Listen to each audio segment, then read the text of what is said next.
Assalamualaikum warahmatullahi wabarakatuh.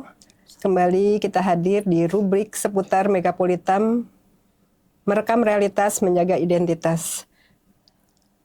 Sahabat Muslimah Jakarta yang dirahmati Allah, pada hari ini telah hadir bersama kita Ibu Nur Seha. Assalamualaikum Ibu. Waalaikumsalam warahmatullahi wabarakatuh, Bu Meta, dan salam juga untuk sahabat Muslimah Jakarta. Hari ini kita akan membahas perbincangan yang sedang hangat, yaitu anjloknya rupiah dan menguatnya dolar AS. Beberapa waktu terakhir ini kita mengalami bahwa rupiah anjlok, ya, karena tekanan dari dolar AS yang menguat.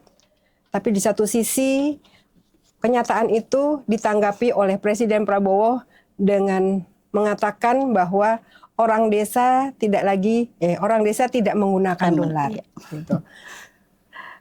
Bagaimana tanggapan Bu Nur terhadap pernyataan Presiden ini dan bagaimana kita mensikapinya? Gitu. Baik, Bismillahirrahmanirrahim. Mengenai pernyataan Presiden kita ya, itu terkait dengan orang desa saja tidak pakai dolar gitu ya.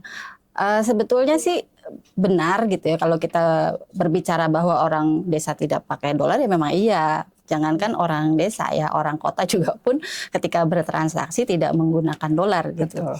Apalagi di negara kita ini kan memang secara peraturan ya, menurut peraturan Bank Indonesia memang aktivitas keuangan, transaksi keuangan itu memang diwajibkan menggunakan rupiah gitu. Jadi sebetulnya ya betul gitu ya pernyataan itu. Cuma kan problemnya bukan di situ gitu. Problemnya itu adalah bahwa dampak ketika seorang pemimpin mengucapkan itu gitu, akhirnya kan masyarakat itu menilai bahwa pemerintah itu kurang sensitivitasnya terhadap apa, yaitu terhadap dampak yang terjadi di tengah-tengah masyarakat, yaitu dampak dari lemahnya rupiah dan kemudian tingginya dolar itu sendiri gitu ya. Nah ini yang menjadi persoalan gitu ya. Kita tahu ya bahwa ketika ada pelemahan rupiah dengan naiknya dolar gitu, maka kemudian ada kenaikan dari kebutuhan hidup. Nah, ketika ada kenaikan harga, yang itu berarti kenaikan kebutuhan hidup. Nah, ini berarti akan menjadikan kemampuan daya beli masyarakat juga kan akhirnya menurun gitu. Nah, sementara kalau kita lihat gitu ya, dari data BPS dan juga Kementerian Perdagangan gitu ya, itu ada 85% kedelai kita itu kan masih dipenuhi melalui impor. Impornya kedelai kita itu juga dari Amerika Serikat dan Brazil, yang kita tahu bahwa kedelai mereka memang kualitasnya lebih bagus ya daripada kedelai kita gitu. Dan kedelai ini kan merupakan bahan baku dari tahu dan tempe. Nah, siapa sih sebenarnya yang mengkonsumsi tahu dan tempe itu? Kan hampir seluruh lapisan masyarakat itu mengkonsumsi gitu ya. Itu dari kedelai, dan sekarang itu ini ya perajin tempe juga menjerit gitu ya karena bahan baku yang tinggi gitu ya. Nah, sehingga mereka juga bingung kan, mau menjual dinaikkan harganya juga bingung gitu ya. Nah, itu yang dialami oleh perajin tempe dengan imbas dari atau dampak dari kenaikan harga ini gitu ya. Belum lagi kalau kita lihat Indonesia ini kan memang penggunaan gandum juga kan dari impor. Nah, gandum itu sendiri kan adalah bahan baku yang dia itu untuk roti, mie gitu ya. Tepung ya, buat dari terigu, tepung. Kita itu kan penggemar gorengan ya. Jadi memang sangat terasa sekali gitu ya. Contoh pengalaman saya ya, ketika saya tuh beli gorengan, ya kan hobi juga nih sama gorengan, beli bakwan. Biasanya di tempat saya itu 5.000 dapat 4 gitu ya. Nah, tapi begitu ada kenaikan harga, ketika beli gorengan itu 2.000 per piece-nya. Nah, itu berarti kenaikannya yang sangat luar biasa, lebih dari 50%. Dari yang seharusnya saya mengeluarkan Rp5.000 untuk 4 bakwan tadi ya, kemudian akhirnya harus menambah kos 3.000 gitu. Nah ini yang terjadi gitu ya. Kenapa kemudian akhirnya efek atau dampak dari kenaikan harga itu memang akhirnya berdampak sekali ke masyarakat gitu ya. Sekalipun memang tidak secara langsung menggunakan dolar gitu. Ya, Masya Allah. Jadinya memang benar-benar terasa gitu ya, Iya. karena negara kita adalah negara pengimport ya. Ya, satu lagi ya, Iya. kita kalau misalkan tadi bicaranya kan bukan cuma gandum, bukan cuman kedelai, tapi juga tapi dari yang sektor lain-lain, industri yang lain gitu ya. betul, Garment betul. kita juga masih impor. Kemudian bahkan Elektronik. elektronik impor. BBM juga kan kita impor juga gitu ya. Iya. Dari BBM ini ya, ketika BBM ini naik, maka barang-barang yang kemudian distribusinya mengenakan BBM, nah otomatis semua naik. Jadi kita tidak hanya berbicara pada satu produk gitu loh, satu barang yang itu mengalami kenaikan, tapi ini akhirnya berbicara secara luas kenaikan itu. Nah ini kan tadi ya menekan kemampuan dari masyarakat untuk memenuhi kebutuhan hidupnya gitu. Luar biasa. Jadi apa yang dinyatakan oleh Presiden Prabowo itu yang mungkin maksudnya beliau untuk menenangkan, tapi tidak sinkron dengan kondisi yang ada. Karena faktanya memang walaupun tidak menggunakan dolar berbelanja, tetapi kan ada dampak karena kita adalah negara pengimport gitu ya. Kemudian untuk segala macamnya, distribusi segala macam, akhirnya berpengaruh pada kenaikan harga barang-barang. Gitu. Nah itu seharusnya tidak keluar dari pernyataan itu, seharusnya tidak keluar dari seorang pemimpin gitu ya, dimana seharusnya pemimpin itu dia seharusnya bisa mampu menenangkan rakyat gitu ya, dengan memberikan bagaimana apa sih yang harus dilakukan, kebijakan apa yang akan kemudian menyelesaikan persoalan ini sehingga rakyat itu menjadi tenang gini. Nah ini kan seharusnya itu tidak dilakukan gitu ya oleh pemimpin kita gitu ya. Jadinya solusi apa langkah-langkah yang dilakukan oleh pemerintah untuk menghadapi situasi seperti ini, gitu ya, itu yang akan menenangkan ya. Nah, kemudian apa sebenarnya akar permasalahan yang membuat rupiah itu terus menurunnya terhadap dolar? Ya, sahabat Muslimah Jakarta ya, terkait dengan apa sih sebenarnya akar permasalahannya, kenapa kemudian rupiah itu melemah gitu ya. Nah ini ada beberapa faktor ya, kita bisa melihat ada faktor kombinasi global gitu ya, faktor kombinasi yaitu antara faktor global dengan faktor domestik gitu ya, dimana kita tahu ya, mungkin sahabat Muslimah Jakarta juga mengikuti ya, bahwa ada terjadinya konflik Amerika Serikat dengan Israel yang melawan Iran. Nah ini yang kemudian menjadikan secara geopolitiknya itu mengganggu geopolitik dunia, sehingga apa? Sehingga terganggunya jalur distribusi minyak mentah gitu. Nah ini berarti kan memang secara ekonominya ini menjadi ada beban baru gitu ya, dan ini terjadi ada di beberapa wilayah atau negara-negara berkembang. Jadi sebetulnya imbas ini tidak hanya terdampak ke Indonesia saja, tapi juga ada beberapa negara seperti India gitu ya, Afghanistan juga, Mesir pun juga mengalami hal yang sama gitu ya. Nah itu satu faktor kalau kita lihat dari sisi global ya.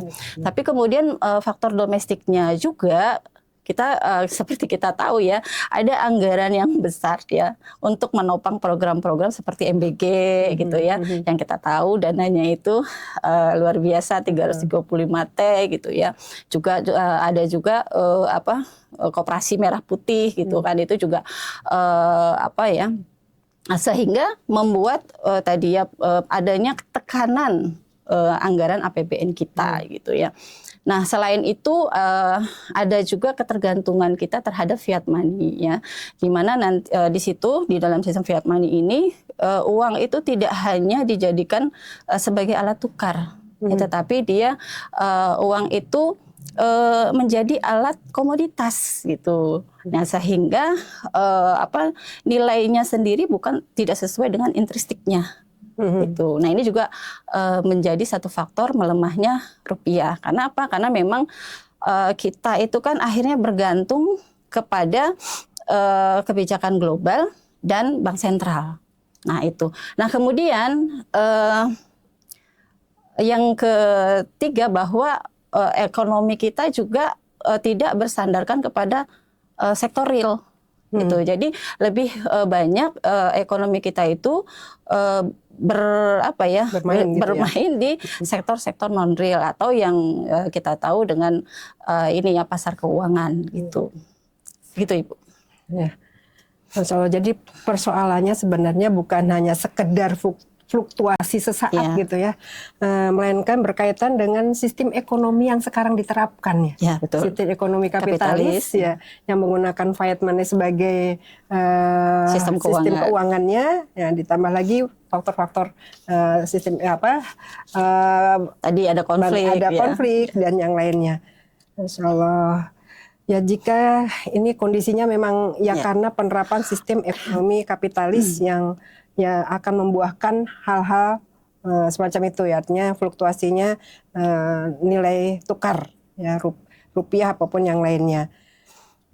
Kalau kita flashback ke belakangnya, Bu Nur Seha, ya dulu sejarah peradaban Islam itu dulu pernah memimpin dunia selama berabad-abad gitu.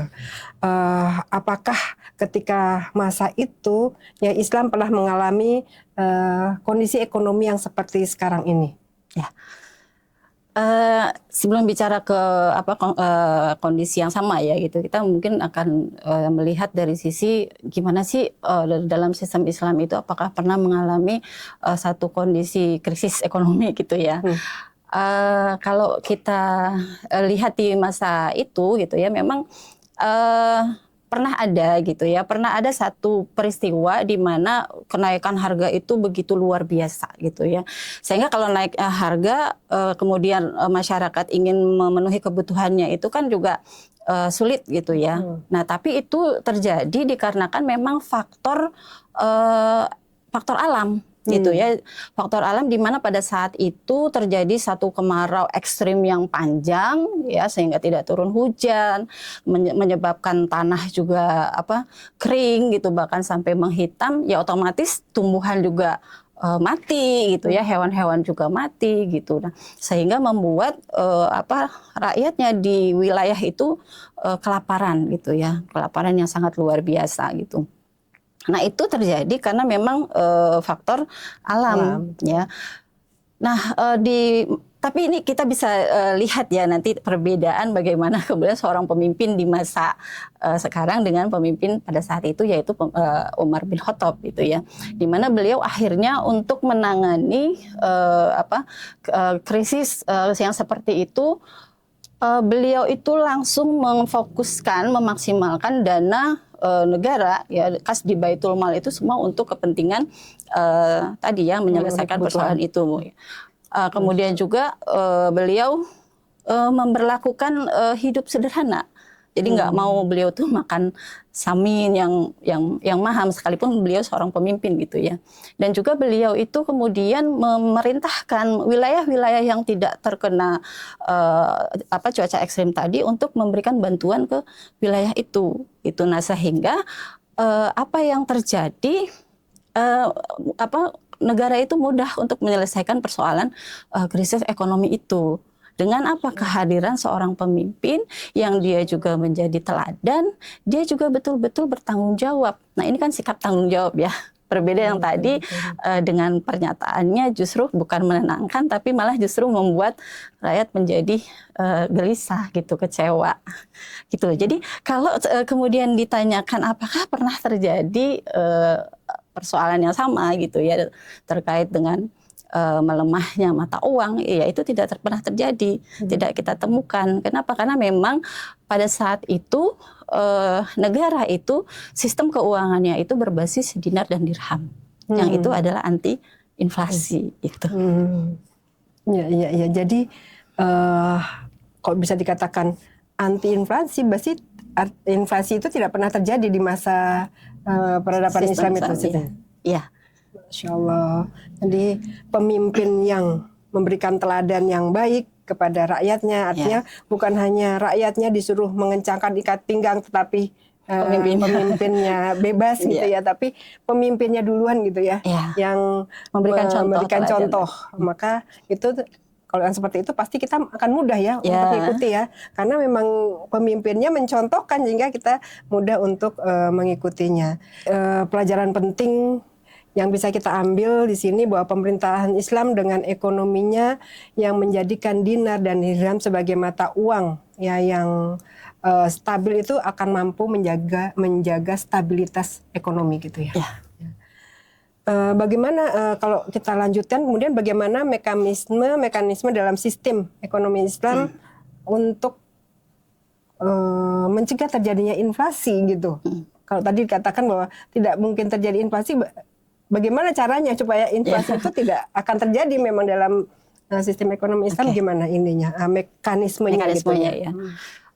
Jadi gini, Islam itu tidak kemudian memberikan solusi yang hanya sekedar menenangkan secara psikologi massa, ya, tetapi menenangkan secara psikologi massa, kemudian dengan cara yang populis gitu ya. Tapi Islam itu membongkar fondasi ekonomi gitu ketika dalam menghadapi persoalan seperti ini misalnya ya. Nah, yang pertama itu tadi ya, membongkar fondasi ekonomi dengan 3 pilar.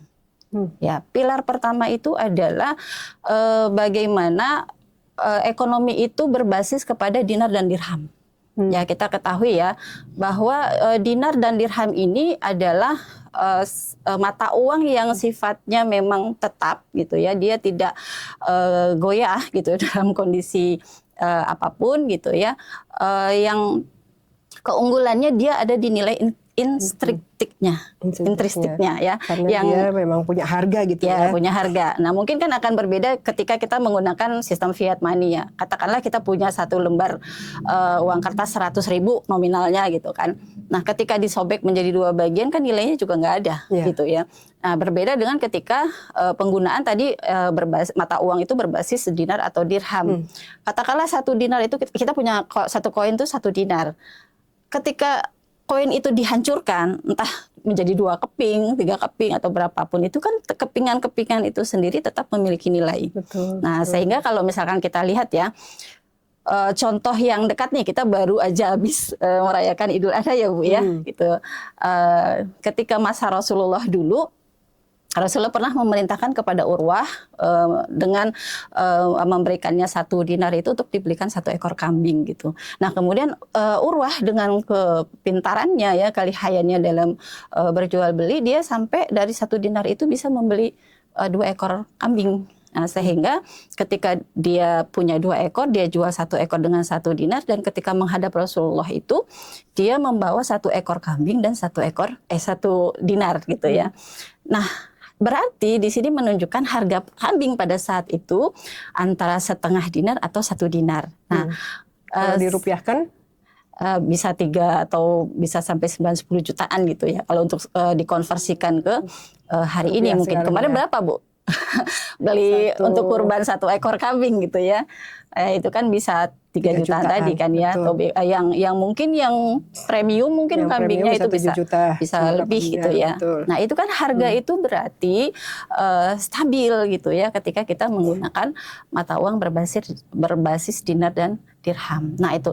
Kemudian yang kedua tadi ya, bahwa pilar yang kedua itu ekonomi dalam Islam itu memang diperuntukkan untuk ekonomi yang real ya. Ekonomi yang real yang kemudian di sini kita akan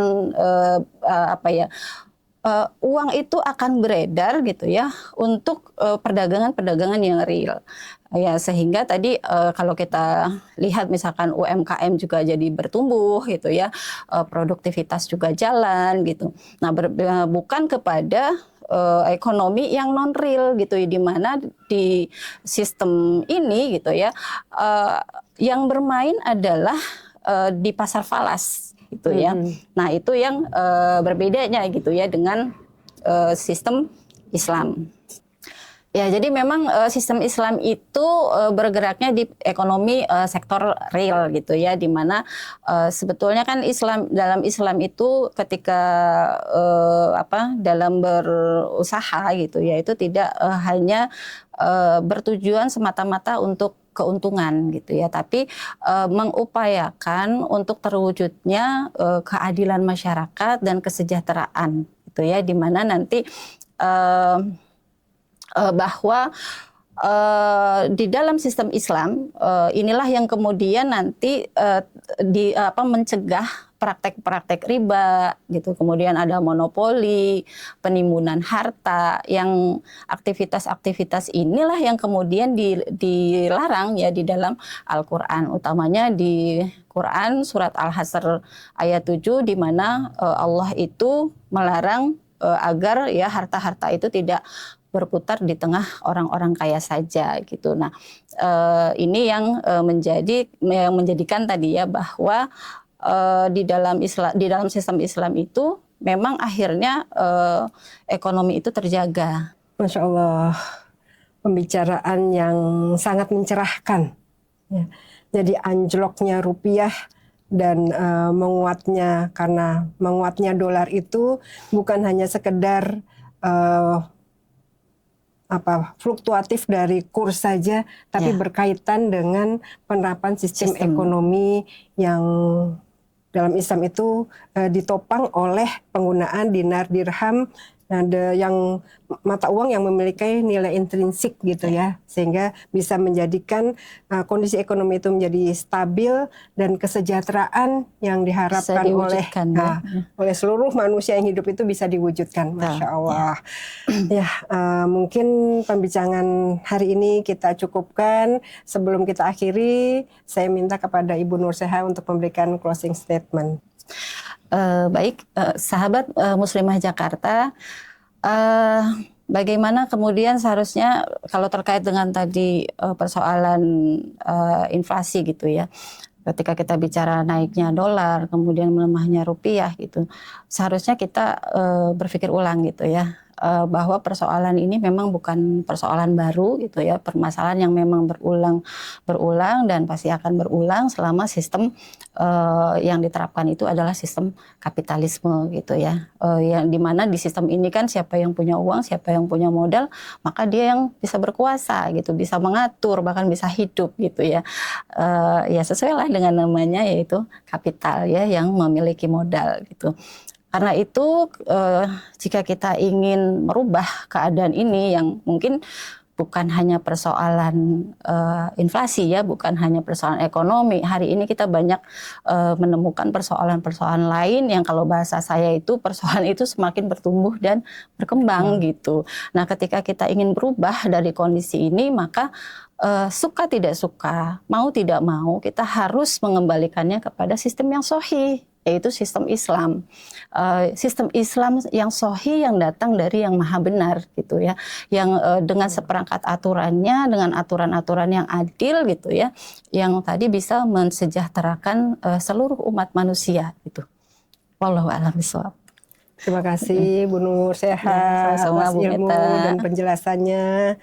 Sahabat Muslimah Jakarta, kita akhiri perbincangan kita kali ini. Insya Allah bertemu di rubrik seputar Megapolitan yang lainnya. Wabillahi taufik wal hidayah. Wassalamualaikum warahmatullahi wabarakatuh. Waalaikumsalam warahmatullahi wabarakatuh.